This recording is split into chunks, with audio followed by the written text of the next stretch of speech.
The topic I want to share with you today is alone and loneliness. First of all, I would like to emphasize that alone and loneliness are different.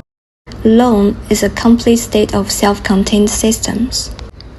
My inspiration for today's content came from a person I recently observed. Sometimes I will spontaneously observe others. Every place I visit, like the seaside and the park I went to recently, I didn't put much attention into my friend or myself. And I found a person on the steps of the seaside and seems to enjoy his own world even he's alone.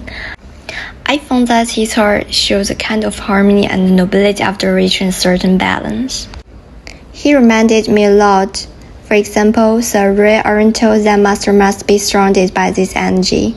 So must the meditators of the tinged river. And the same goes for those Taoist initiates who are able to achieve meditation and then feathering. These representatives has nothing to do with religion. Instead, they all value solitude and tranquility simultaneously. So I think being alone is a complete state without missing regret. Then what is loneliness? Loneliness is kind of emptiness when someone have to scrap the bottom of the barrel. And after bored to death, they like a trapped beast in the state of anxiety when alone. Seems to escape to paralyze themselves by communicating. This time, there is a kind of bewildered pathetic. This state is totally different to be alone. Compared to loneliness, alone brings a lingering temperament brought by thought. You may also have the same experience as me to identify the perfect solitary person in the crowd, because he is surrounded by kindness, and he gives people a feeling that he is quiet and calm. But loneliness is fear caused by lack, probably because he cannot find a partner and they cannot live well with themselves, so they show a lot of anxiety. I continued interpretation. Loners have no deliberate requirements for the environment, because this is their own mood. He can survive a noisy environment. He also can be surrounded by crowds, and he can even be together with his friends. No matter what kind of environment, he can be harmony within. No matter what kind of person around him, he can show a person respect without affecting his personal silence, like peace, respect, wabi-sabi, and silence. Let's go back to the argument. Loneliness is a disease. When anyone feels lonely, they will eagerly find the prescriptions. The way to cure them is crowds, accompanied or socialized. Although for many people, socialization is very attractive, it means gathering or else. I have to carry some of my theoretical knowledge very cold here. Philosophically, Schopenhauer's concept of loneliness is what I want to pursue. He thinks that social networking is very cheap. Cheap does not mean worthless, but the value is not that high. There's two kinds of social motivations. I analyze from utilitarianism and realism respectively. The first out of benefit and the future practical relationship. So people want to build his network in a specific occasion. This is a utilitarian purpose. Schopenhauer felt that everyone in society is somehow just a tool to be used and a medium to use others. The second purpose of socialization is just a group of lone persons warming each other.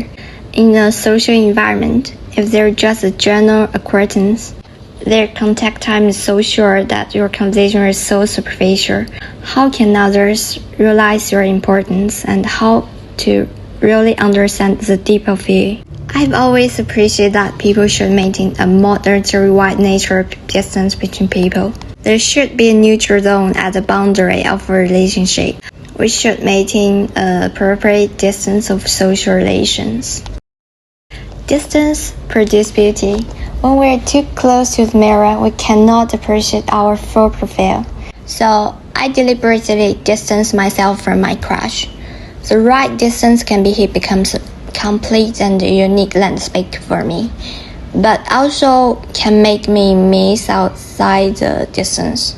Inward, the accumulation of lonely people cannot escape loneliness itself, just like it's still meaningless if you repeat meaningless things countless times. And worthless words can't become truth. I think people need to be alone, and the state of people when they're alone will restore true self. After all, we really have little time of our own. When we're with our parents, our time is dominated by them. When we're with classmates or friends, our time is shared. Even during self-study, it seems like your time is your own. But to be precise, it belongs to your homework and your major. In any case, when you live alone in your single room, do you think your time belongs to you at this time?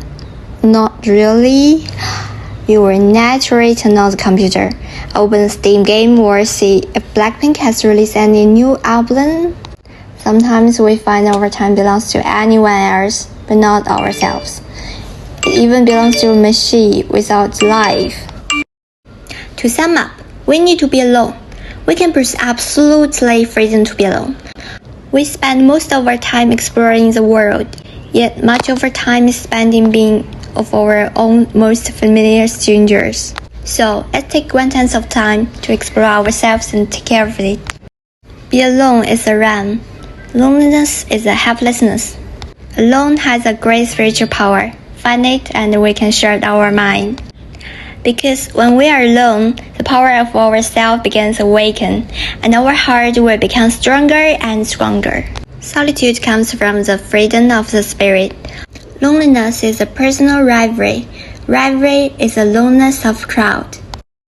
See you in next video.